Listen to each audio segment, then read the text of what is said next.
Hello students, welcome to Kalyani IAS academy. As you know, हमारी science की ही series चल रही है और इस सीरीज़ में हम बायोलॉजी ख़त्म कर चुके हैं और फिज़िक्स को हम कंटिन्यू कर रहे हैं। अब अगर मैं हमारे आज के सेशन की बात करूं तो ये है इलेक्ट्रिसिटी पर। इलेक्ट्रिसिटी, विद्युत, इस टॉपिक को हम 2 सेशंस में कवर करने वाले हैं। आज के सेशन में हम इसकी सारी जो बेसिक टर्मिनोलॉजीज़ हैं उन्हें अच्छे से क्लियर करेंगे। तो चलिए इस सेशन को स्टार्ट करते हैं। अब सबसे पहले आपको इसमें समझना होगा विद्युत आवेश को, यानी इलेक्ट्रिक चार्ज को। अब विद्युत आवेश, इलेक्ट्रिक चार्ज, ये क्या होता है? तो देखिए, इलेक्ट्रिसिटी की अगर हम बात करें तो ये पैदा ही कैसे होती है? ये विद्युत आवेश के कारण पैदा होती है। अब सवाल उठता है कि सर ये विद्युत आवेश कैसे पैदा होता है? तो देखिए, जब आप 2 पदार्थों को क्या करते हैं, आपस में रगड़ते हैं, तो उस समय क्या होता है, उनमें इलेक्ट्रॉन का आदान प्रदान होता है। ये जो इलेक्ट्रॉन का आदान प्रदान हो रहा है, इसके कारण पदार्थों में क्या होता है, आकर्षण का गुण जो है आ जाता है और इसे ही हम क्या कहते हैं, विद्युत आवेश जो है कहते हैं। अब आप कहेंगे सर कुछ समझ नहीं आया, तो चलिए इसको थोड़ी आसान भाषा में समझते हैं। मुझे बताइए, क्या केमिस्ट्री में आपने एटम यानी परमाणु अणुओं के बारे में पढ़ा है? तो निश्चित तौर पे पढ़ा होगा। मुझे बताइए, ये संसार किससे बना है? तो ये एटम से ही बना है और हर एटम क्या चाहता है, तो हर एटम न्यूट्रल रहना चाहता है। कैसे? तो देखिए, एटम्स की अगर हम बात करें तो उसमें हम केमिस्ट्री में पढ़ते हैं कि प्रोटॉन और इलेक्ट्रॉन होते हैं एटम्स में, और ये प्रोटॉन क्या होते हैं, पॉजिटिवली चार्ज होते हैं, और इलेक्ट्रॉन्स क्या होते हैं, नेगेटिवली चार्ज होते हैं। और चूंकि इनकी संख्या एक एटम में बराबर रहती है तो एटम क्या रहता है, न्यूट्रल रहता है। पर अगर क्या हो, एक एटम के इलेक्ट्रॉन दूसरे एटम में चले जाएं, तो क्योंकि इसमें इलेक्ट्रॉन की संख्या घट गई है तो ये क्या हो जाएगा, पॉजिटिवली चार्ज हो जाएगा। और इस वाले एटम में इलेक्ट्रॉन की संख्या बढ़ गई है तो ये क्या हो जाएगा, नेगेटिवली चार्ज हो जाएगा। बस यही बात जो है हम विद्युत आवेश में कर रहे हैं। अब विद्युत आवेश कितना होता है? तो देखिए, Q बराबर NE होता है। अब NE क्या है? तो देखिए, E जो है ये इलेक्ट्रॉन पर आवेश है, जिसे हम केमिस्ट्री में पढ़ते हैं -1.6 इंटू 10⁻⁻19 कूलम। अब एक बात समझिए, किसी एक पदार्थ की जब हम बात करते हैं तो उसमें इलेक्ट्रॉन्स क्या होते हैं, बहुत सारे होते हैं। तो इसलिए पदार्थ पर चार्ज कितना होगा, तो वो जो ये जो आवेश है इसमें हमें किसका इंटू करना होगा, जो इलेक्ट्रॉन की संख्या है उसका इंटू करना होगा। तो इसलिए आवेश हो जाएगा Q बराबर NE। सर थोड़ा उदाहरण से समझाएंगे तो ज़्यादा अच्छा समझ में आएगा। तो चलिए इसी बात को हम उदाहरण से समझते हैं। 2 चीज़ें आप ले लीजिए, एक ग्लास की रॉड ले लीजिए और दूसरा रेशम का कपड़ा ले लीजिए। अब इन दोनों को जब आप आपस में रगड़ेंगे तो क्या होगा, जो ग्लास की रॉड है वो पॉजिटिवली चार्ज हो जाएगी और जो रेशम का कपड़ा है वो नेगेटिवली चार्ज हो जाएगा। सर ये सब तो ठीक है, ये किताबी बातें हो गई, पर इसका हमारे मूल जीवन से क्या कोई जुड़ाव है? तो बिल्कुल है। इसे हम एक आसान उदाहरण से समझते हैं। मुझे बताइए, क्या आप लोग कंघी करते हैं? निश्चित तौर पे आप लोग करते होंगे। मैं तो अब नहीं कर पाता हूँ, एक ज़माने में करता था। अब जब आप कंघी करते हैं तो मुझे बताइए, क्या चट चट की आवाज़ आती है? बिल्कुल आती होगी। तो क्या आपने कभी सोचा है ये आवाज़ क्यों आती है? तो देखिए, इसके पीछे की वजह भी वही है जो हम समझ रहे हैं, विद्युत आवेश यानी इलेक्ट्रिक चार्ज। कैसे? देखिए, हमारे जो बाल हैं और जो कंघी है, दोनों की दोनों शुरू में क्या रहते हैं, न्यूट्रल रहते हैं। इन पर कोई चार्ज नहीं होता है, नेट चार्ज क्या होता है, 0 होता है। पर जब ये आपस में रगड़ खाते हैं तो उस समय क्या होता है, जैसा कि हमने समझा, इलेक्ट्रॉन्स का आदान प्रदान होता है। बालों से कुछ इलेक्ट्रॉन्स कहाँ आ जाते हैं, कंघी में आ जाते हैं, जिससे कंघी क्या हो जाती है, नेगेटिवली चार्ज हो जाती है और बाल क्या हो जाते हैं, पॉजिटिवली चार्ज हो जाते हैं। सर क्या इससे कुछ फर्क पड़ता है? तो बिल्कुल पड़ता है। देखिए, कंघी के पास में अगर आप कागज़ ले आएं तो वो क्या होगा, उसकी तरफ आकर्षित हो जाएगा। या फिर जो आपके बाल हैं उनके पास चार्ज होने के बाद आप अगर गुब्बारा ले आए तो वो भी क्या हो जाएगा, आकर्षित हो जाएगा। सर ऐसा क्यों हो रहा है?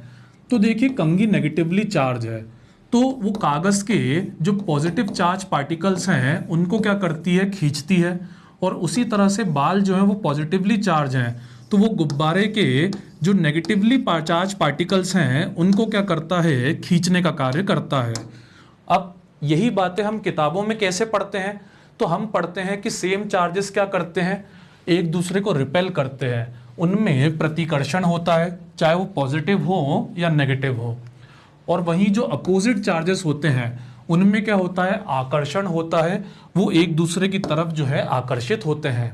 या फिर अगर आप दो ग्लास की रॉड लेते हैं तो क्योंकि दोनों का चार्ज क्या है, सेम है। या फिर आप दो रबर की रॉड लेते हैं तो क्योंकि उनका भी चार्ज क्या है, सेम है, तो इनमें क्या होगा, प्रतिकर्षण होगा। पर वहीं अगर आप एक ग्लास की रॉड लेते हैं और एक रबर की रॉड लेते हैं तो इनमें क्या होगा, आकर्षण होगा। ठीक है। अब लेकिन एक सवाल आपके माइंड में अभी भी आ रहा होगा कि सर ये आकर्षण कैसे हो रहा है और कहाँ हो रहा है, इस बात को हम कैसे समझें? तो देखिए इसको समझने के लिए हमने कुछ काल्पनिक रेखाएं जो हैं मान ली हैं। ये काल्पनिक रेखाओं की अगर मैं बात करूं तो पॉजिटिव में क्या होती हैं, ये चार्ज से बाहर की तरफ जाती हैं, और नेगेटिव में अगर हम बात करें तो ये चार्ज की तरफ आती हैं। और ये रेखाएं मिलकर क्या बनाती हैं, तो ये एक विद्युत क्षेत्र बनाती हैं, इलेक्ट्रिक फील्ड जो है बनाती है।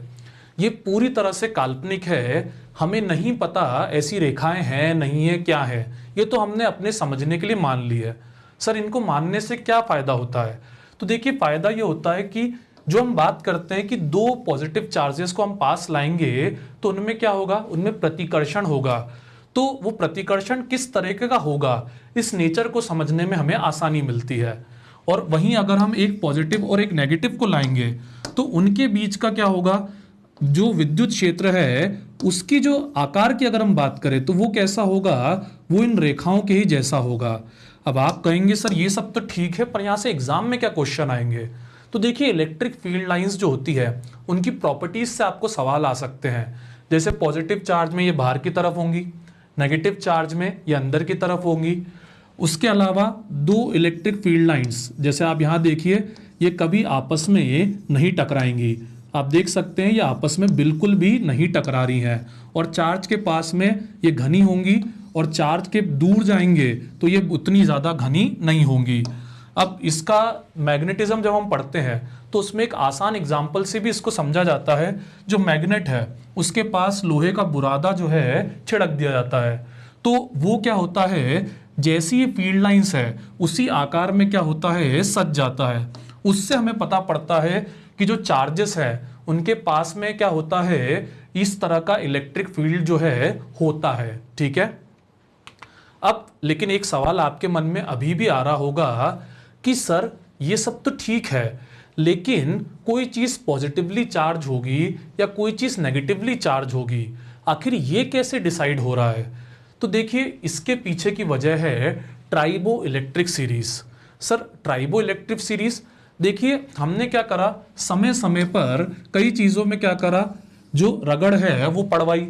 जब हमने कई चीजों को आपस में क्या करा, रगड़ा, तो उसमें हमें समझ में आया कुछ चीजें क्या हो रही हैं, पॉजिटिव चार्ज हो रही हैं, और कुछ चीजें क्या हो रही हैं, नेगेटिव चार्ज हो रही हैं।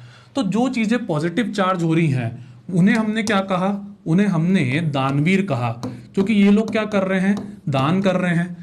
और ये जो है नेगेटिवली चार्ज हो रहे हैं, ये लोग क्या कर रहे हैं, इलेक्ट्रॉन्स जो हैं ले रहे हैं, मतलब उधार लेने वाले भी इनको हम कह सकते हैं। तो ये उधार लेने वाले कैसे हो रहे हैं, नेगेटिवली चार्ज हो रहे हैं, और ये ऊपर वाले कैसे हो रहे हैं, पॉजिटिवली चार्ज हो रहे हैं। हमने अभी ग्लास और सिल्क का उदाहरण देखा है, आप ये सीरीज में देख सकते हैं। ठीक है।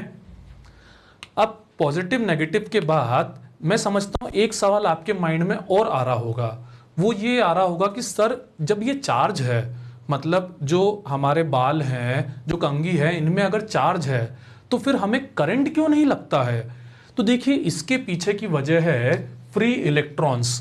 फ्री इलेक्ट्रॉन्स की अगर मैं बात करूं तो इसे जब हम फिजिक्स को बहुत डिटेल में पढ़ते हैं तो उस समय हम ये समझते हैं कि एक होता है कंडक्टर दूसरा होता है इंसुलेटर।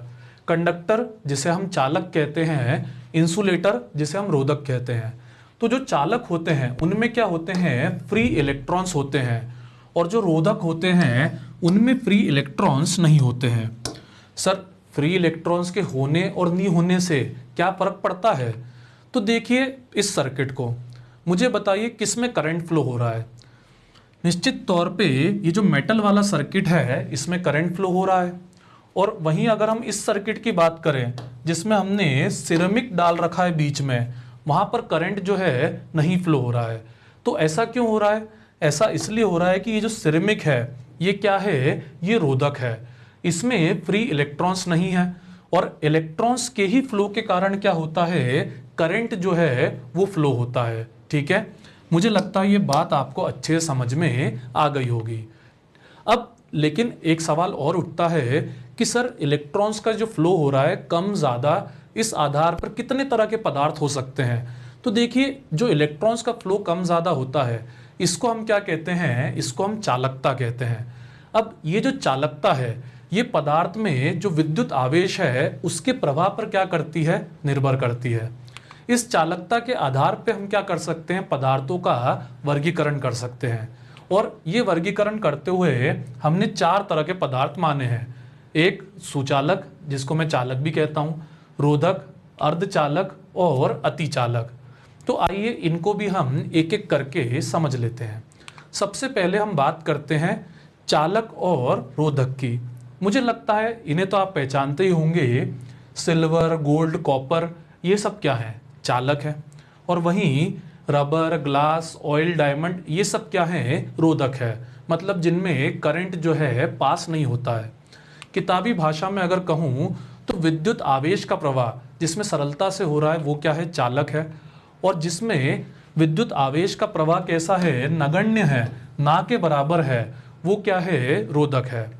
उदाहरण भी मुझे लगता है आपको स्पष्ट होंगे, पर यहाँ से अगर मैं बात करूँ तो कुछ क्वेश्चंस यहाँ से आ जाते हैं जिसमें कुछ बच्चों को नहीं पता होने के कारण वो गलत कर देते हैं। जैसे जीवों का शरीर, ये क्या होगा, चालक होगा, तभी तो हमें क्या लगता है, करंट जो है लग जाता है। पर अब आप कहेंगे सर आपके नोट्स में लिखा है कि जल क्या है, वो रोधक है, पर सर जल में तो करंट जो है बहता है, तो फिर वो रोधक कैसे हुआ? तो देखिए ध्यान से पढ़िए, यहाँ क्या लिखा है, शुद्ध आसुत जल लिखा है, यानी डिस्टिल वाटर लिखा है। तो हम जो अपने आसपास जल देखते हैं उसमें असल में क्या होता है, अशुद्धियाँ होती है, इम्प्योरिटीज होती है, जिसके कारण वो क्या करता है, चालक की तरह काम करता है।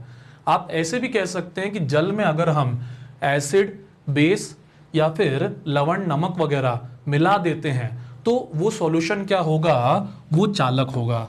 ठीक है, इस तरह की बेसिक्स जो है आपको क्लियर होनी चाहिए। अब इसके बाद हम बात करते हैं सेमीकंडक्टर्स की, यानी अर्धचालक की। अब ये क्या है? तो देखिए इनके नाम से ही स्पष्ट है, सेमीकंडक्टर, अर्धचालक यानी आधे चालक। मतलब क्या होगा, मतलब जो चालक है उसमें क्या होता है, तो देखिए उसमें चालकता बहुत ज़्यादा होती है जिसके कारण करंट जो है काफ़ी अच्छे से फ्लो होता है। तो क्योंकि ये सेमीकंडक्टर है तो इसमें चालक के जैसी चालकता नहीं होगी। या फिर अगर हम बात करें इंसुलेटर की, तो उसमें इंसुलेटर में रोधक में क्या होता है, तो देखिए इसमें प्रतिरोधकता जो होती है बहुत ज़्यादा होती है जिसके कारण करंट बिल्कुल फ्लो नहीं हो पाता। तो ये इसकी तरह भी नहीं होगा, इसमें कुछ लक्षण चालक के होंगे और कुछ लक्षण जो है इंसुलेटर के यानी रोधक के होंगे। ठीक है, अब आप कहेंगे पर सर ये हमारे लिए कैसे महत्वपूर्ण है? तो देखिए ज़रा इस स्लाइड को, मुझे बताइए क्या आप पहचान पा रहे हैं कि ये क्या है? निश्चित तौर पे आप में से कुछ कहेंगे कि सर ये पुराने ज़माने के कंप्यूटर हैं। अब मुझे बताइए क्या ऐसा कंप्यूटर आप अपने घर में रखना चाहेंगे? तो निश्चित तौर पर नहीं, बहुत महंगा आएगा और रख भी नहीं पाएंगे। तो आप क्या रखना पसंद करेंगे? तो आप कहेंगे सर मैं स्मार्टफोन या फिर लैपटॉप जो है रखना चाहूँगा। पर मुझे बताइए मात्र 60-70 सालों में इतने बड़े कंप्यूटर जो है उसको हमने इतने छोटे मोबाइल और लैपटॉप में आखिर कैसे बदल दिया?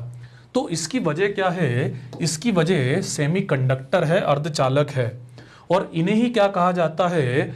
हमारा भविष्य जो है कहा जाता है। ठीक है, ये बातें आपको पता होनी चाहिए, और अपने जो साइंस टेक के हमारे सेशन रहेंगे उसमें इसे हम और डिटेल में अच्छे से समझेंगे। ठीक है, अब सेमीकंडक्टर जैसा कि हमने समझा, इसमें जो चालकता होती है वो चालक और अचालक के क्या होती है? मध्य होती है। पर सर सवाल कैसे आएंगे यहाँ से?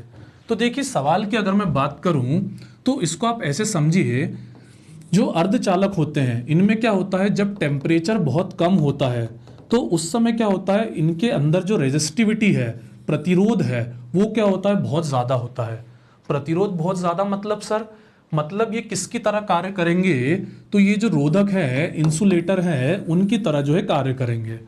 पर जब हम तापमान बढ़ाते हैं तो तापमान बढ़ाने पे ये प्रतिरोधकता क्या होती है? ये कम होती चली जाती है, और जब प्रतिरोधकता कम होती जाएगी तो ये किसकी तरह काम करेगा? ये कंडक्टर की तरह, चालक की तरह जो है कार्य जो है करने लग जाएगा।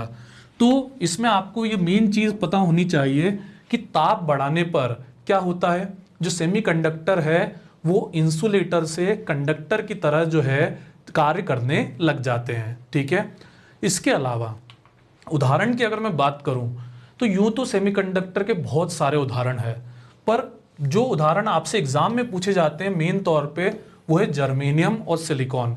इनके बारे में आपको पता होना चाहिए। अब अगले पदार्थ को समझाने से पहले मैं आपसे एक सवाल पूछना चाहता हूं। मुझे बताइए, अगर किसी सर्किट में लगाए हुए बल्ब को हमें जलाना है तो उसके लिए हमें क्या करना होगा? निश्चित तौर पे आप में से कुछ लोग कहेंगे सर एक बैटरी कनेक्ट कर दीजिए जिसमें पोटेंशियल डिफरेंस हो, उसके कारण क्या होगा, जो सर्किट है उसमें करंट बहने लग जाएगा, और इसी ऊर्जा से बल्ब जो है उसमें भी क्या आ जाएगी? रोशनी जो है आ जाएगी। पर मुझे बताइए, ये बल्ब को कब तक रोशनी देगा? निश्चित तौर पे जब तक ये बैटरी डिस्चार्ज नहीं हो जाती तब तक ही ये रोशनी जो है दे पाएगा। तो क्या इसके लिए हम कुछ कर सकते हैं? सर कुछ कर सकते हैं मतलब, मैं आपसे पूछना चाह रहा हूँ, क्या हम ऐसा कोई सर्किट बना सकते हैं जिसमें हम एक बार बैटरी लगाएं और फिर भले ही हम बैटरी निकाल लें फिर भी उसमें क्या हो, करंट जो है बहता रहे, और 2 या 4 दिन नहीं, सालों साल जो है बहता रहे? सर क्या ये मुमकिन है?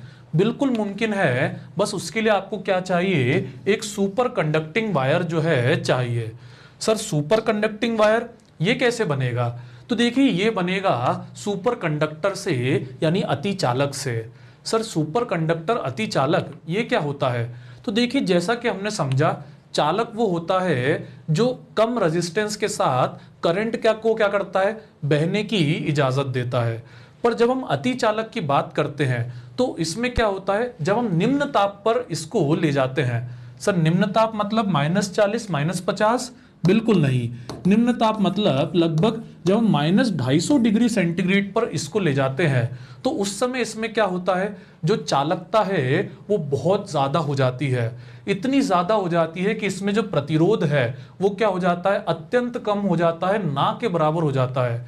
सर प्रतिरोध कम मतलब इसकी चालकता असीमित हो जाती है। जितना करंट आपको पास कराना है पास कराओ, कोई दिक्कत नहीं है। 1200 एम्पियर कराओ, 1500 एम्पियर कराओ, और एक पतले से तार में कराओ।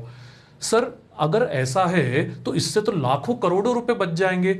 बिल्कुल बच जाएंगे, लेकिन इसमें कुछ समस्या भी है, वो भी मैं आपको अभी लास्ट में बताऊंगा। चालकता असीमित होने के अलावा इसमें और क्या होता है, तो इसमें जो ऊर्जा की हानि है वो भी ना के बराबर होती है। सर ऊर्जा की हानि ना के बराबर मतलब, तो देखिए, जब हम किसी तार से करंट पास कराते हैं तो मुझे बताइए, अगर हम करंट को बढ़ाते ही जाएं तो क्या होगा? निश्चित तौर पे तार का जो तापमान है वो भी क्या होता जाएगा, बढ़ता जाएगा। और अगर ये तापमान थोड़ा ज़्यादा बढ़ गया तो क्या हो जाएगी, आग जो है लग जाएगी, और ये आग जो है क्या कर सकती है, हमारा पूरा घर उड़ा सकती है। ठीक है, तो इसलिए हम अगर नॉर्मली बात करें तो हमारे पास जो चालक हैं उनमें बड़ी समस्या होती है। उनमें हमें फ्यूज लगाना पड़ता है ताकि तार में से बहुत ज़्यादा करंट जो है पास ना हो। पर जब हम एक अतिचालक की बात करते हैं तो उसमें ऐसी समस्या नहीं आती, तार जो है वो गर्म नहीं होता है। अब आप कहेंगे सर किन किन को हम अतिचालक बना सकते हैं? तो तो देखिए यूँ तो कई सारे एलिमेंट्स को अतिचालक जो है बनाया जा सकता है या उनमें अतिचालकता का गुण जो है लाया जा सकता है, पर प्रमुखता अगर हम अपने परीक्षा के दृष्टिकोण से बात करें तो आपको पता होना चाहिए मरकरी और लेड के बारे में कि इनमें अतिचालकता का गुण जो है लाया जा सकता है, और ये एक निश्चित तापमान पे लाया जाता है जिसे हम क्रांतिक ताप कहते हैं इनके लिए, जो कि 4.2 और 7.25 केल्विन होता है मरकरी और लेड के लिए। सर इस तापमान पे अतिचालकता आ जाएगी, इसका मतलब आप थोड़ा और अच्छे से क्लियर कर देंगे? तो देखिए मैं आपको कर देता हूं। अगर एक नॉर्मल कंडक्टर की बात करें तो देखिए हम ये आज के सेशन में और डिटेल में समझेंगे कि जब हम तापमान बढ़ाते हैं तो क्या होता है, रेजिस्टेंस बढ़ता जाता है, प्रतिरोधकता जो है बढ़ती जाती है, या प्रतिरोध कहें तो हम बढ़ता जाता है। क्यों बढ़ता जाता है? क्योंकि इलेक्ट्रॉन्स का आपस में कोलिजन जो है बढ़ता चला जाता है। तो उसी तरह साइंटिस्ट ने सोचा कि जब हम ताप को कम करते जाएं तो क्या होगा, निश्चित तौर पे जो रेजिस्टेंस है, प्रतिरोधकता है, वो भी कम होती जाएगी, प्रतिरोध भी कम होता जाएगा, और 0 केल्विन पे आके तो ये प्रतिरोध क्या हो जाना चाहिए, शून्य हो जाना चाहिए।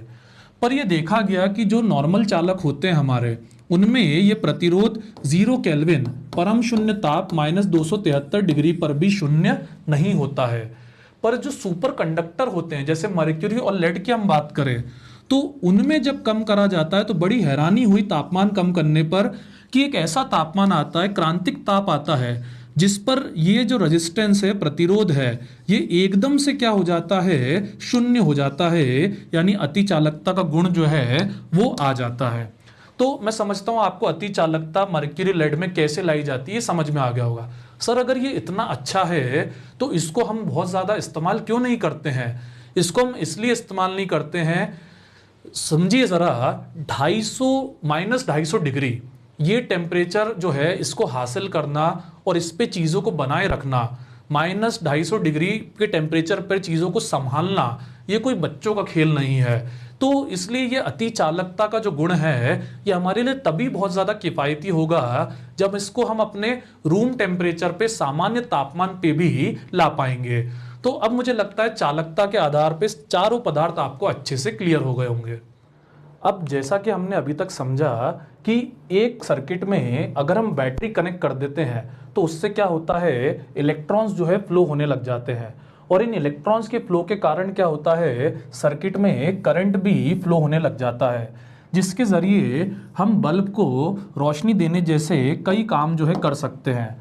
पर क्या आपने कभी ये सोचा है कि आखिर इस बैटरी में ऐसा क्या होता है जिसके कारण ये इलेक्ट्रॉन्स और करंट दोनों को फ्लो करा पाता है? तो इसका जवाब है हमारा अगला टॉपिक आज का, यानी पोटेंशियल। इसमें क्या होता है, पोटेंशियल होता है, विभव होता है। सर पोटेंशियल, ये शब्द थोड़ा सुना सुना लग रहा है। तो देखिए हमारा जो सेशन था वर्क एनर्जी पावर का, उसमें हमने समझा था पोटेंशियल एनर्जी और काइनेटिक एनर्जी के बारे में। वहाँ हमने ये चर्चा करी थी कि अगर हम बात करें किसी ऑब्जेक्ट की जो अर्थ के एकदम क्या हो, पास हो, तो वहाँ पर उसकी पोटेंशियल एनर्जी क्या होती है, 0 होती है। पर इसी ऑब्जेक्ट को अगर हम क्या करें, थोड़ा ऊपर की तरफ फेंक दें तो ऐसे में क्या होता है, ऐसे में उसमें पोटेंशियल एनर्जी स्टोर हो जाती है। पोटेंशियल एनर्जी स्टोर होने की वजह क्या है, क्योंकि वो ग्रेविटी के क्या कर रहा है, खिलाफ जा रहा है, और जैसे ही आप उसको छोड़ेंगे वैसे ही क्या होगा, वो धरती की तरफ तेजी से आने लग जाएगा और उसकी पोटेंशियल एनर्जी जो है काइनेटिक एनर्जी में कन्वर्ट होने लग जाएगी। पर सर हम जो इलेक्ट्रिसिटी अभी पढ़ रहे हैं उससे इसका क्या रिलेशन है? तो देखिए बहुत रिलेशन है, क्योंकि इलेक्ट्रिक पोटेंशियल एनर्जी भी इसी तरह से काम करती है। कैसे? जैसे आप एक नेगेटिव चार्ज लीजिए और एक पॉजिटिव चार्ज लीजिए, मुझे बताइए पॉजिटिव चार्ज क्या चाहेगा? वो चाहेगा कि वो नेगेटिव चार्ज से टकरा जाए और न्यूट्रल हो जाए। पर अगर आप क्या करें, इसको थोड़ा ऊपर ले जाएं या दूर ले जाएं, तो जब आप दूर ले जाएंगे तो इसमें भी क्या होगा, इसमें भी पोटेंशियल एनर्जी जो है स्टोर हो जाएगी, क्योंकि जैसे ही आप इसको छोड़ेंगे क्या होगा, ये धड़ाक से नीचे की तरफ जो है आने लग जाएगा। अब मुझे एक बात बताइए, अगर हमें किसी ऑब्जेक्ट को, बॉल वगैरह को धरती से ऊपर फेंकना है या फिर किसी चार्ज को दूर ले जाना है, तो क्या इसके लिए हमें कुछ करना पड़ेगा? तो निश्चित तौर पर हमें इसके लिए कार्य करना पड़ेगा, चाहे वो ग्रेविटेशनल पोटेंशियल एनर्जी हो या इलेक्ट्रिक पोटेंशियल एनर्जी हो। सर बात तो समझ आ गई, पर आप ये सब हमें क्यों समझा रहे हैं? तो देखिए, हमें जो है असल में समझना है विभव और विभवांतर, और ये उसकी क्या है, पृष्ठभूमि है। क्योंकि किताबों में जब हम विभव और विभवांतर देखते हैं तो वहां हम ये समझते हैं कि नेगेटिव चार्ज क्या होता है, लो पोटेंशियल होता है, पॉजिटिव चार्ज क्या होता है, हाई पोटेंशियल होता है। और अगर किसी पॉजिटिव चार्ज को आपको नेगेटिव से पॉजिटिव ले जाना है तो उसके लिए आपको क्या करना पड़ेगा, कार्य जो है करना पड़ेगा। अब बात करते हैं हम इलेक्ट्रोस्टैटिक पोटेंशियल की, यानी स्थिर विद्युत विभव की। अब इसकी अगर हम बात करें तो बुक्स में आप क्या पढ़ते हैं कि अगर एक पॉजिटिव चार्ज की हम बात करें तो उसके पास क्या होता है, अपना इलेक्ट्रिक फील्ड होता है। अब इस इलेक्ट्रिक फील्ड का जो क्षेत्र होता है, इसमें अगर आप क्या करना चाह रहे हैं, एक दूसरा चार्ज लाना चाह रहे हैं। कहाँ से लाना चाह रहे हैं, इन्फिनिटी से लाना चाह रहे हैं। इन्फिनिटी क्या है, एक हमारा मन से माना हुआ स्थान है जहां पर पोटेंशियल क्या होता है, चार्ज का 0 होता है। तो वहां से अगर आप इस इलेक्ट्रिक फील्ड में किसी चार्ज को लाना चाहेंगे, किसको लाना चाहेंगे, एक यूनिट चार्ज को लाना चाहेंगे, तो उसके लिए आपको क्या करना पड़ेगा, कार्य जो है करना पड़ेगा। तो ये कार्य कितना होगा, तो यही इलेक्ट्रोस्टैटिक पोटेंशियल के बराबर होगा। सर ये बात तो हमें समझ आ गई, पर हम जो करंट में पढ़ते हैं वो तो मेन तौर पे क्या रहता है, पोटेंशियल डिफरेंस रहता है। तो ये उससे कैसे रिलेटेड है, तो निश्चित रहिए वो भी हम समझेंगे। पहले इलेक्ट्रोस्टैटिक पोटेंशियल के बारे में ही एक बात और समझिए। इसको हम क्या कर सकते हैं, वाटर से भी कंपेयर कर सकते हैं। कैसे, जैसे आपके सामने एक स्लाइड है, यहाँ पर ढेर सारा पानी है और यहाँ पर बिल्कुल पानी नहीं है, तो क्या होगा, निश्चित तौर पे जो पानी है वो यहाँ से फ्लो होकर यहाँ जाएगा। अब मुझे बताइए ये पानी का फ्लो क्यों हो रहा है, तो ये पानी का जो फ्लो है ये प्रेशर डिफरेंस की वजह से हो रहा है, जो कि क्या होता है, रो जीएच होता है। तरलों के यांत्रिक गुण में हमने इसको डिटेल में समझा है। अब ये जो प्रेशर डिफरेंस है उसके कारण क्या हो रहा है, पानी जो है उच्च दाब से निम्न दाब की तरफ जा रहा है। अब मुझे बताइए इसमें भी कार्य हो रहा होगा, हाँ या ना, तो निश्चित तौर पर यहां पर भी क्या हो रहा है, कार्य जो है हो रहा है। पर सर ये पोटेंशियल डिफरेंस को समझने में कैसे हेल्प करेगा, तो देखिए अगर मैं बात करूं इस स्लाइड की, अब मुझे बताइए यहां पर क्या है, यहां पर पहले से इतना पानी भरा हुआ है, तो क्या अब पहले की तरह बहुत सारा कार्य करना होगा, तो देखिए निश्चित तौर पर यहां पे कार्य क्या होगा, पहले की तुलना में कम होगा। क्योंकि अब आपको क्या करना है, इतना ही पानी भरना है। सर इतना ही क्यों, क्योंकि इतना पानी भरने के बाद दोनों बीकर्स का लेवल क्या हो जाएगा, सेम हो जाएगा, दोनों का प्रेशर क्या हो जाएगा, सेम हो जाएगा, दोनों का पोटेंशियल क्या हो जाएगा, सेम हो जाएगा। तो जब यहाँ पे कार्य जो है हमें कम करना पड़ रहा है तो इसको हम क्या कहेंगे, तो इसको जो है हम एक अलग नाम देंगे जो कि होगा पोटेंशियल डिफरेंस, जहां पे हम सिर्फ इन दोनों के डिफरेंस का जो पोटेंशियल है उतना ही कार्य जो है करेंगे। फिजिक्स की भाषा में अगर मैं कहूं तो एक इलेक्ट्रिक फील्ड में मान लीजिए दो चार्ज हैं जिन्हें आप पहले से ही क्या कर चुके हैं, इन्फिनिटी से लाके रख चुके हैं। अब चूंकि आप चार्ज पहले ही इन्फिनिटी से ला चुके हैं तो आपको ए से बी या बी से ई जाने में क्या होगा, कार्य जो है पहले से कम करना पड़ेगा। तो इन दोनों सिरों में एक सिरे से दूसरे सिरे तक प्रवाहित करने में जो कार्य लगेगा उसे हम क्या कहते हैं, पोटेंशियल डिफरेंस जो है कहते हैं, विभवांतर जो है कहते हैं। ठीक है, अब ये क्या है, ये एक अदिश राशि है। अदिश राशि मतलब, तो देखिए मैं आपको एक बहुत आसान सी बात बताता हूं, प्रतिरोध, पोटेंशियल डिफरेंस और करंट, ये तीनों की तीनों क्या है, ये अदिश राशियां हैं। क्यों है, तो देखिए अब अदिश राशि क्या होती है, जिसमें क्या हो, मैग्नीट्यूड हो, और सदिश राशि यानी वेक्टर क्वांटिटी क्या होती है, जिसमें मैग्नीट्यूड के साथ डायरेक्शन हो। तो सर आप कहना चाह रहे हैं कि जो करंट है उसमें सिर्फ मैग्नीट्यूड है, नहीं ऐसा नहीं है, करंट में मैग्नीट्यूड भी होता है और डायरेक्शन भी होता है। तो सर फिर ये अदिश राशि कैसे हुई, तो देखिए करंट में क्या होता है, जैसे आपने एक 3 एम्पियर का और एक 2 एम्पियर का करंट लिया, अब जहां पर ये तार ज्वाइन होगा वहां पर ये करंट क्या हो जाएगा, ऐड हो जाएगा, 5 एम्पियर हो जाएगा। लेकिन मुझे एक बात बताइए, अगर इस तार का एंगल जो है ये जो मैंने दिया है वो ना हो, कुछ और हो, तो क्या इनके एंगल बदलने से कोई अंतर पड़ेगा, तो बिल्कुल नहीं पड़ेगा। तो इसी कारण ये तीनों की तीनों क्या है, ये अदिश राशियां हैं, ठीक है। तो इसका मतलब किताबी भाषा में अगर कहूं तो ये वेक्टर लॉ ऑफ एडिशन जो है उसको फॉलो नहीं करती है, जिसके कारण ये क्या है, अदिश राशि है। अब इसके अलावा पोटेंशियल डिफरेंस की अगर हम बात करें तो फॉर्मूले वाइज क्या होता है, ये होता है बी बी माइनस बी है, मतलब दोनों बिंदुओं के बीच के जो विभव है उसका अंतर। इसको हम फॉर्मूले से दर्शाते हैं work A B upon Q से। अब वर्क तो आप समझ गए कि बी से ए या ए से बी जाने में कितना कार्य जो है हमें करना पड़ रहा है।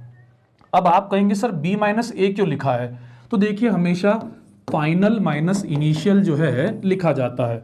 अब आप जहां से स्टार्ट करेंगे उसके हिसाब से ये तय होगा।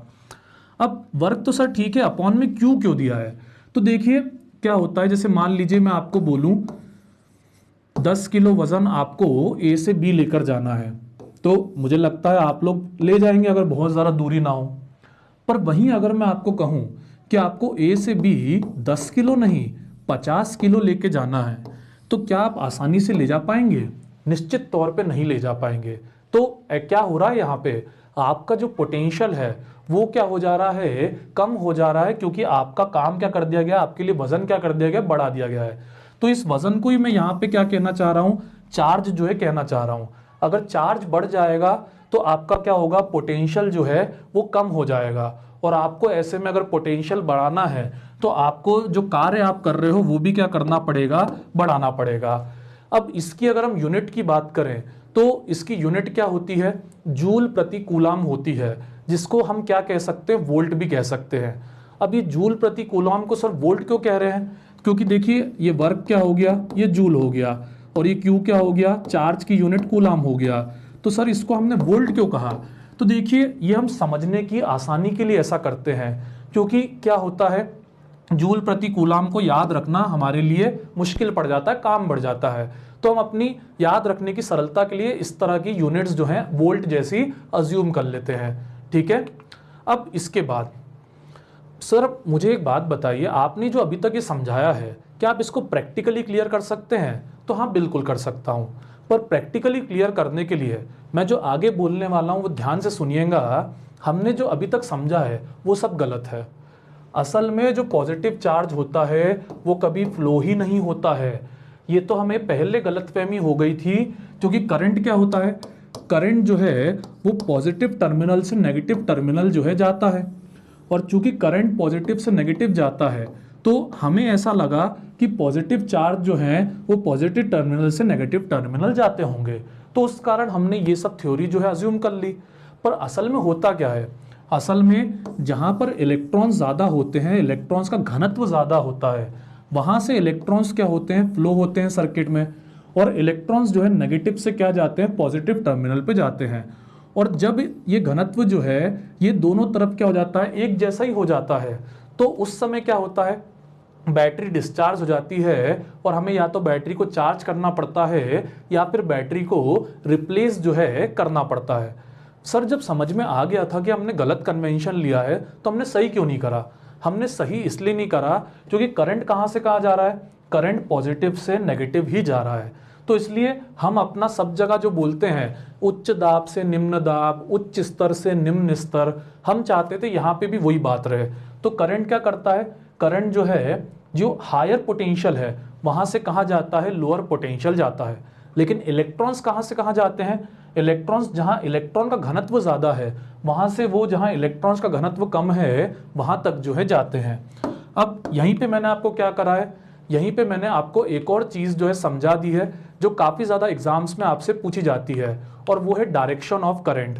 ये देखिए आप यहाँ पे आपको डायरेक्शन ऑफ करंट का सारा डेटा जो है नज़र आ जाएगा कि इलेक्ट्रॉन जो ये क्या कर रहे हैं, उच्च घनत्व से निम्न घनत्व जा रहे हैं। उच्च घनत्व से निम्न घनत्व मतलब ये नेगेटिव टर्मिनल से कहाँ जा रहे हैं, पॉजिटिव टर्मिनल जो है इलेक्ट्रॉन्स जा रहे हैं। अब लेकिन विभव किसका ज़्यादा है, विभव जो है जो पॉजिटिव वाला टर्मिनल है उसका ज़्यादा है, मतलब वो क्या है, हाई पोटेंशियल वाला टर्मिनल है। और करंट कहाँ से कहाँ होगा, तो करंट जो है यही पॉजिटिव से नेगेटिव टर्मिनल में जो है जाएगा, ठीक है। तो डायरेक्शन ऑफ करंट भी मैंने आपको यहीं पे समझा दिया है। जो कि हमारी स्लाइड्स में अभी आगे आने वाला है।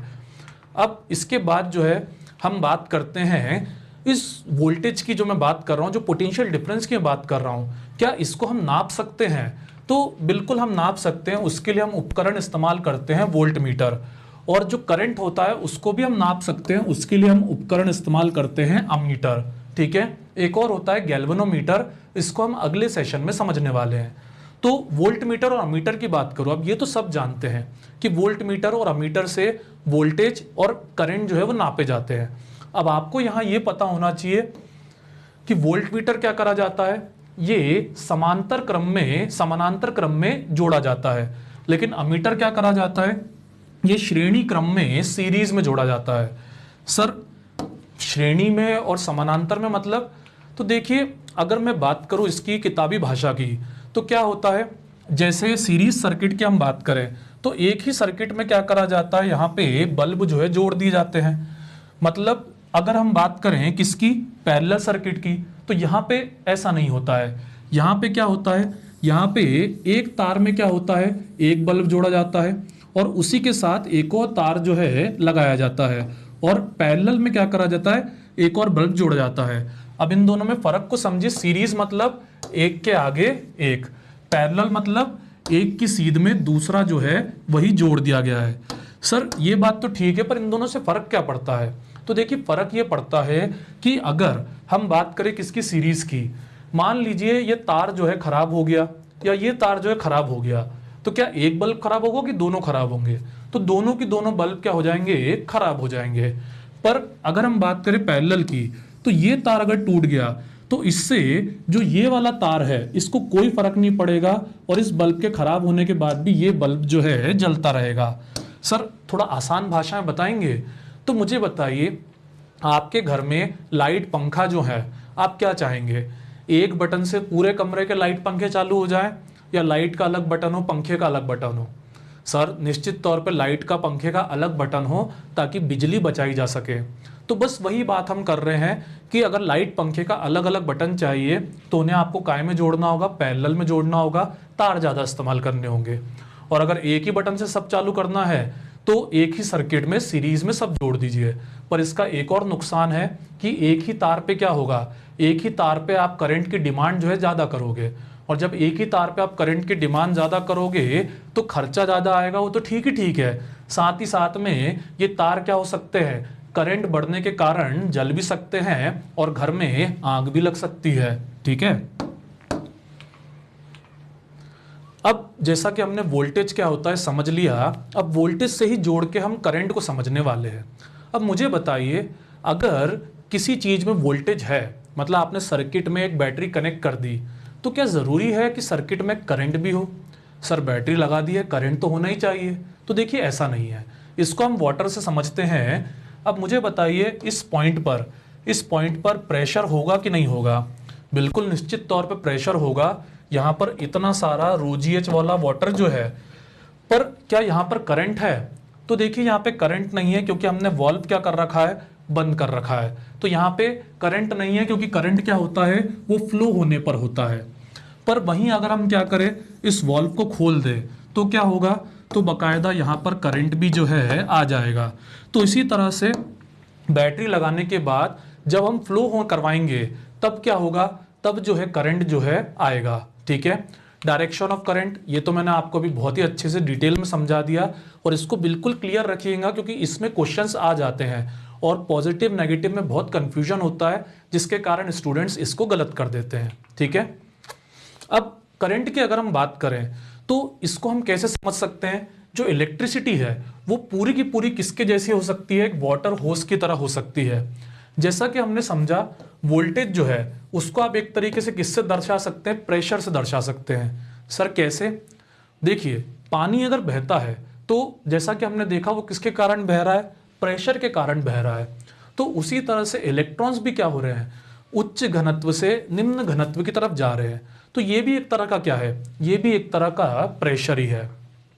अब इसी प्रेशर में क्या हो, मान लीजिए आप जो है यहाँ पर क्या आ जाए, मिट्टी के ढेर सारे कण जो है इस पाइप में आ जाए।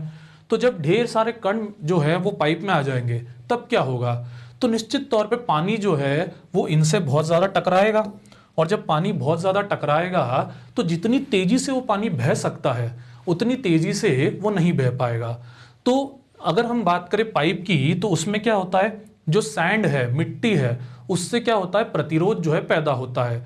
तो वायर में भी क्या होता है, इलेक्ट्रिसिटी में भी क्या होता है, इसी तरह से प्रतिरोध होता है, जिसे हम अभी और डिटेल में समझेंगे। अभी हम बात करते हैं किसकी, करंट की, यानी कि पानी के फ्लो होने की। ठीक है, अब इलेक्ट्रिक करंट क्या होता है, तो देखिए बड़ी आसान सी बात है। जैसा कि हमने समझा, अगर हम उच्च विभव को, हाई पोटेंशियल को किससे जोड़ देते हैं, लो पोटेंशियल से, निम्न विभव से जोड़ देते हैं, तो ऐसे में क्या होता है, ऐसे में आवेश जो है, चार्ज जो है वो फ्लो होने लग जाता है। और इसी चार्ज के फ्लो होने के कारण क्या होता है, करंट जो है वो उत्पन्न हो जाता है। अब ये करंट जो है, इसमें आपको पता होना चाहिए 1 एम्पियर करंट कितना होता है। तो देखिए करंट क्या है, बड़ी आसान सी बात है, चार्ज अगर जा रहा है तो इसका मतलब क्या जा रहा है, करंट जा रहा है। अब चार्ज को हमने समझा था Q बराबर क्या है, तो Q बराबर NE है। अब Q बराबर NE है, यहाँ पर E क्या है, यहाँ पे E जो है इलेक्ट्रॉन्स की संख्या है।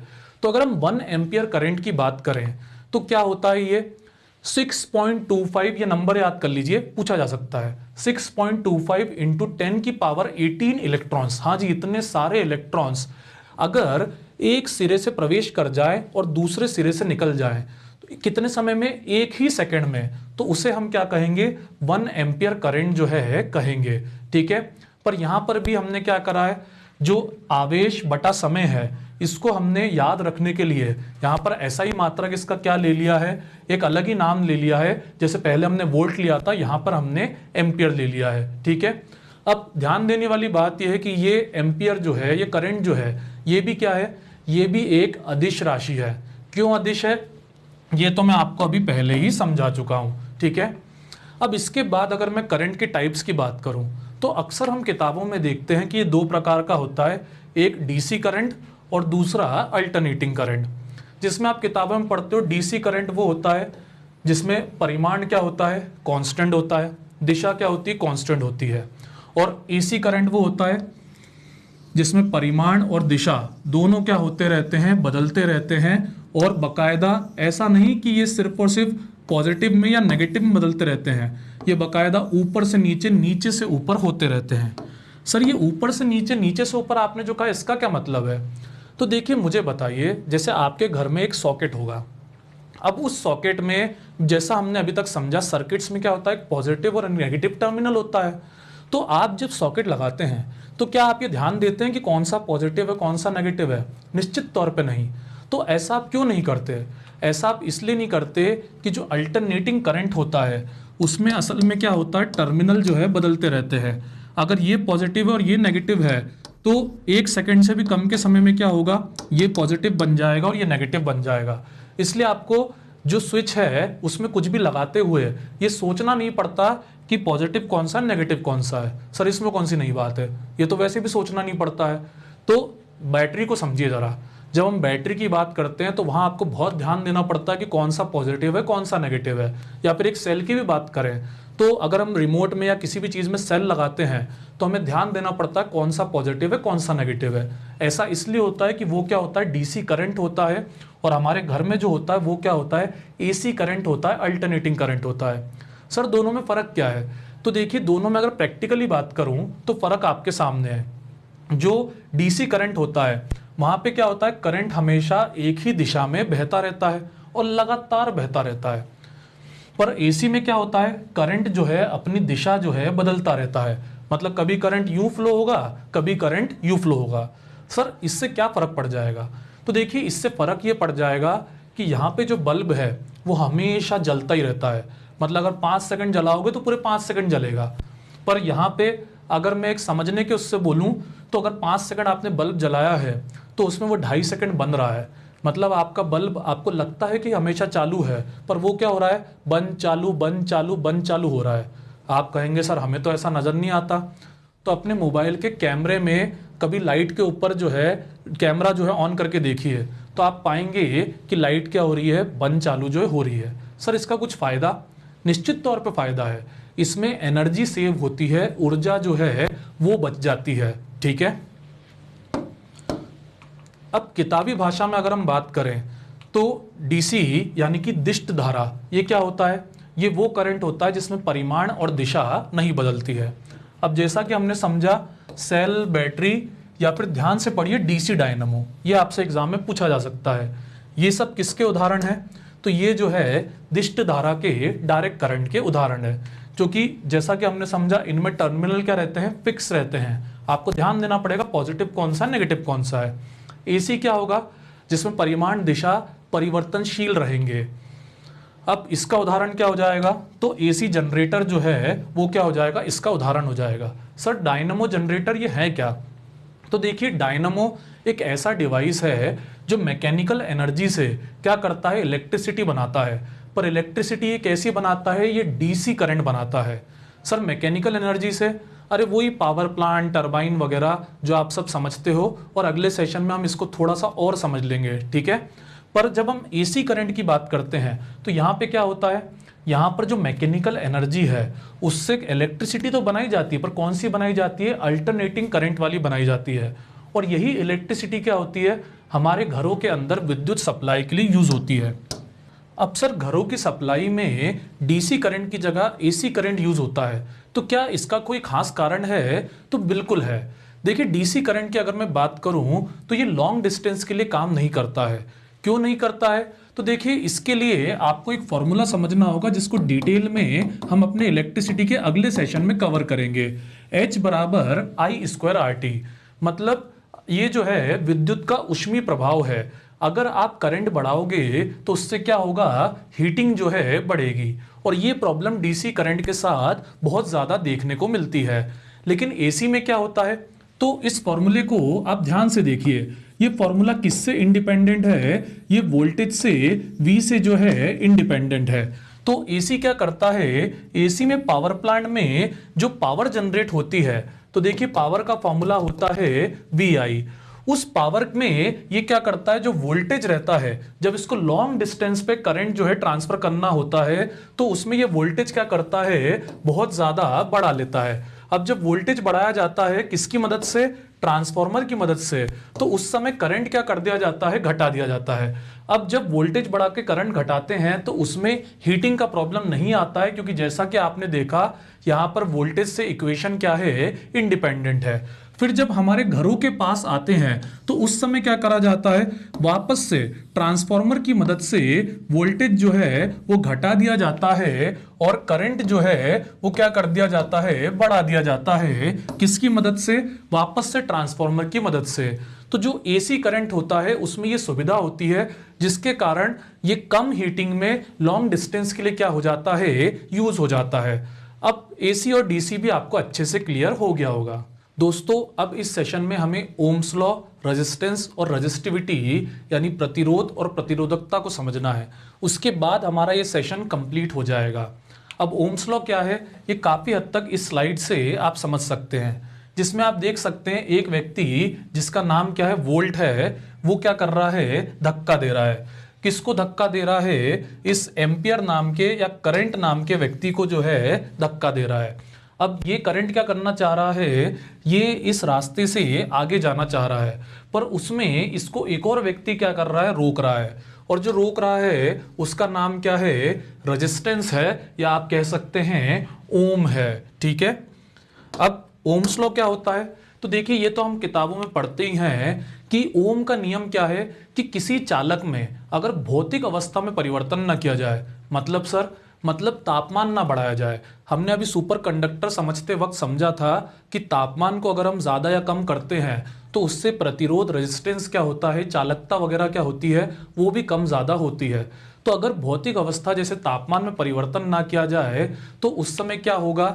जो चालक है, ये तार क्या हो गया? ये तार जो है सर्किट का, ये भी एक तरह का क्या है? चालक जो है, उसमें क्या होगा? उसमें जो करंट है और जो वोल्टेज है वो दोनों क्या होंगे? उनके बीच के जो अनुपात हैं वो नियत रहेंगे, कांस्टेंट रहेंगे। और उनके अनुपात का ग्राफ क्या है? ये देखिए ये है, ये क्या है? रेजिस्टेंस है, जो कि क्या है? कांस्टेंट है। किताबी भाषा में अगर मैं कहूँ तो ये क्या हो जाएगा? V बराबर आई आर जो है हो जाएगा, जिसमें R क्या है? एक अनुक्रमानुपाती नियतांक है, और ये जो इक्वेशन है V बराबर आई आर, इसको आप क्या कर सकते हैं, अन्य रूपों से भी दर्शा सकते हैं। अब कई बार मैंने देखा स्टूडेंट्स इसमें कंफ्यूज हो जाते हैं, तो इसमें कंफ्यूज होने की जरूरत नहीं है। इसको ओम्स लॉ का जो ट्रायंगल है उससे भी आप याद रख सकते हैं। जैसे इस ट्रायंगल में आप कोई चीज हाइड कर दीजिए, जैसे आप V को हाइड कर दीजिए तो आपको पता पड़ जाएगा V कितना है, आई आर है। या फिर आप किसको हाइड कर दीजिए, मान लीजिए आप I को हाइड कर दीजिए तो आपको पता पड़ जाएगा वो कितना है, V बटे आर है। या फिर आप R को हाइड कर दीजिए तो वो आपको पता पड़ जाएगा कितना है, V बटा आई है। तो इस तरीके से आप सबको क्या कर सकते हैं, याद रख सकते हैं। और ओम्स लॉ जो है, जो हमने अभी समझा V बराबर आई आर होता है, इसको आप क्या कर सकते हैं, इससे सर्किट को भी आप स्टडी कर सकते हैं। सर्किट जो है, जैसा अभी हमने समझा, ये इलेक्ट्रिसिटी वाला जो सर्किट है, ये ऐसा का ऐसा एनालॉगस किस में बनाया जा सकता है, वाटर में बनाया जा सकता है। पर मुझे बताइए, जब आप एग्जाम दे रहे हैं, मान लीजिए मेंस दे रहे हैं, तो क्या आप वहां पर इतनी चित्रकारी कर सकते हैं, बैटरी बना देना या पंप बना देना वगैरह? बिल्कुल नहीं। तो वहां पर क्या करा जाता है, वहां पर इनका प्रॉपर सिंबॉलिक सर्किट डायग्राम बनाया जाता है, जिसमें जैसा कि हम जानते हैं, ये क्या है, बैटरी है, ये करंट है, और ये क्या है, रेजिस्टेंस है।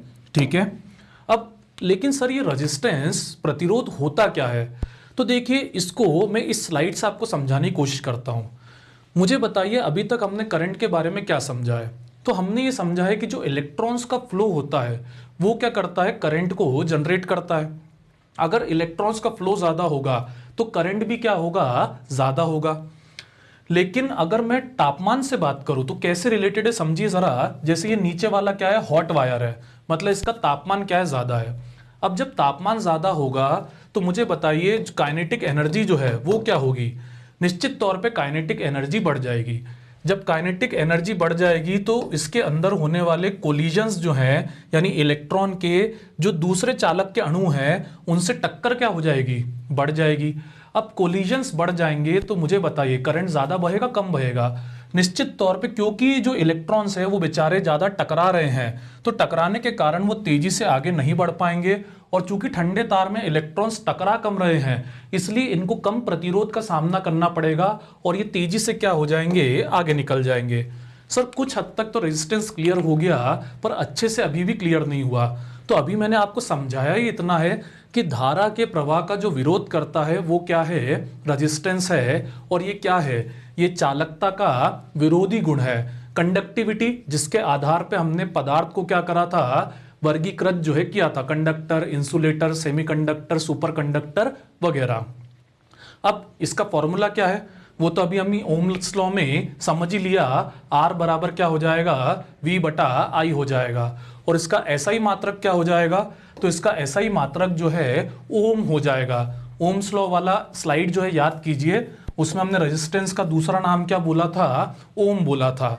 फिर से वही बात है, V बटा आई याद रखने में मुश्किल हो जाता, इसलिए आसानी के लिए इसको एक अलग नाम दे दिया। जैसे उधर वोल्ट दिया, एम्पियर दिया, तो इसको ओम दे दिया। यही क्वेश्चंस एग्जाम में पूछे जाते हैं कि प्रतिरोध का ऐसा ही मात्रक क्या है। ठीक है।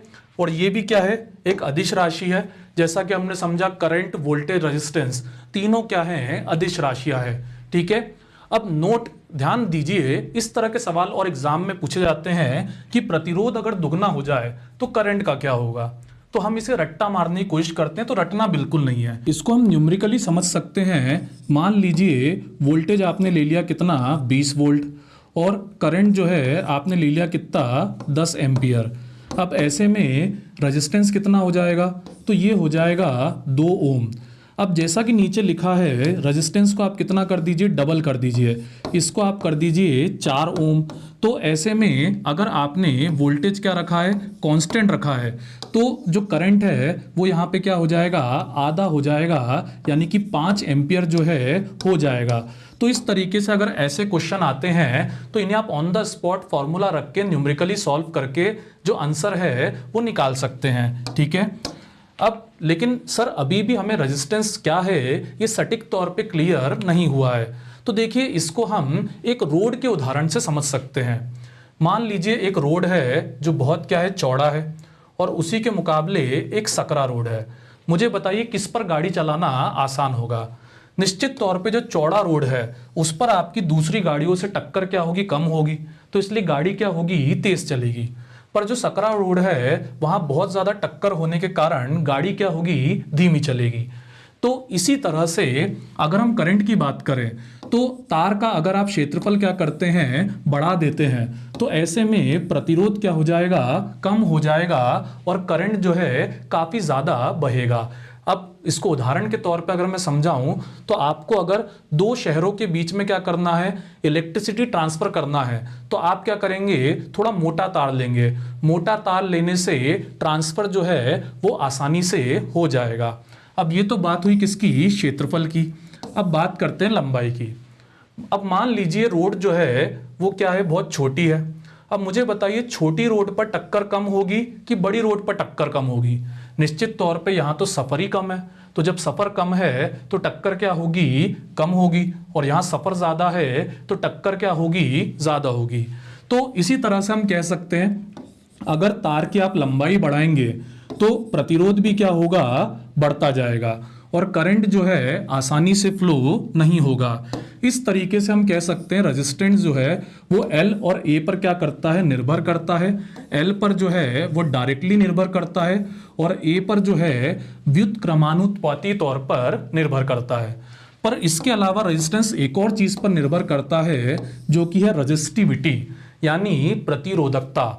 अब ये क्या होती है, तो इसको समझाने के लिए मैं आपको एक और स्लाइड दिखाता हूं।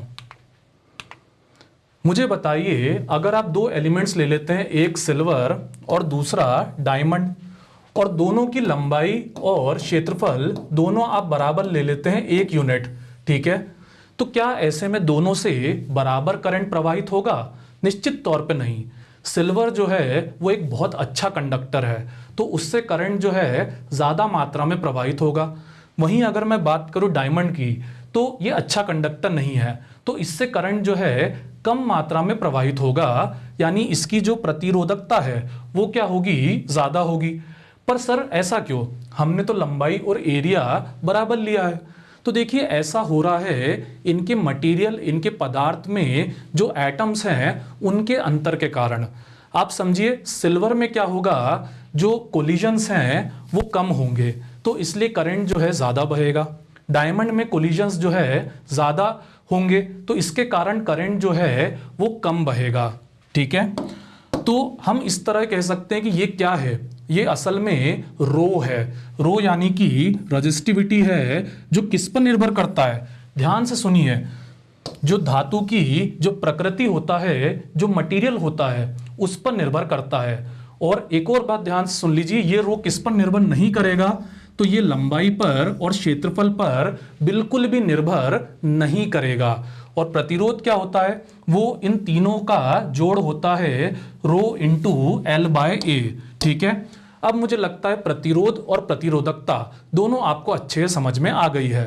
ये प्रतिरोधकता का ऐसा ही मात्रक क्या होता है, ओम मीटर। तो ये भी याद करने की जरूरत नहीं है, आप इस फॉर्मूले को रीअरेंज करके याद कर सकते हैं, निकाल सकते हैं, ठीक है। अब इसके बाद जो प्रतिरोधकता होती है, इस पर क्या होता है, ताप का प्रभाव होता है अलग अलग पदार्थों में। जैसा कि हमने समझा, जो चालक रहते हैं उनकी प्रतिरोधकता क्या होती है, ताप बढ़ाने पर बढ़ती जाती है। भाई ये तो हम आज के सेशन में काफी डिटेल में डिस्कस कर चुके हैं कि चालकों में क्या होता है, ताप बढ़ाने पे कोलिजन्स जो है बढ़ जाते हैं, तो प्रतिरोधकता भी क्या होती है, बढ़ जाती है। वहीं अगर हम अयस्कों की बात करें, यानी एलॉयस की बात करें, तो उनकी जो प्रतिरोधकता है वो ताप बढ़ाने पर बहुत कम बढ़ती है। प्रैक्टिकली अगर मैं बात करूं तो जो रजिस्टर्स होते हैं वो किसके बनाए जाते हैं, अलॉय के बनाए जाते हैं, अयस्कों के बनाए जाते हैं।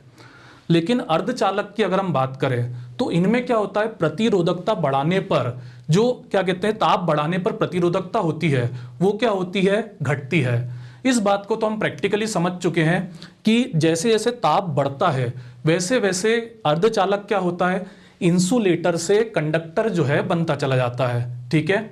इसके अलावा अगर हम इलेक्ट्रोलाइट की बात करें, विद्युत अपघट्य की बात करें, तो इनमें प्रतिरोधकता जो है वो ताप बढ़ाने पर क्या हो जाती है, घट जाती है।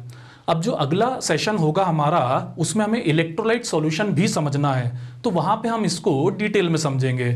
इसके अलावा जो अचालक होते हैं उनकी जो प्रतिरोधकता होती है उस पर ताप का कोई प्रभाव नहीं पड़ता। अब देखिए, अचालक में तो करंट ही नहीं बह रहा है, तो जब करंट ही नहीं बह रहा है तो प्रतिरोधकता पर ताप का क्या ही प्रभाव पड़ेगा। अब मुझे लगता है कि करंट जो है इसकी सारी बेसिक टर्मिनोलॉजीज आपको अच्छे से क्लियर हो गई होगी। तो अगर आपको हमारा ये सेशन पसंद आया है तो कल्याणी आईएएस एकेडमी के चैनल को सब्सक्राइब करना ना भूलें। मिलते हैं हम अपने करंट के अगले सेशन में। Thanks for watching.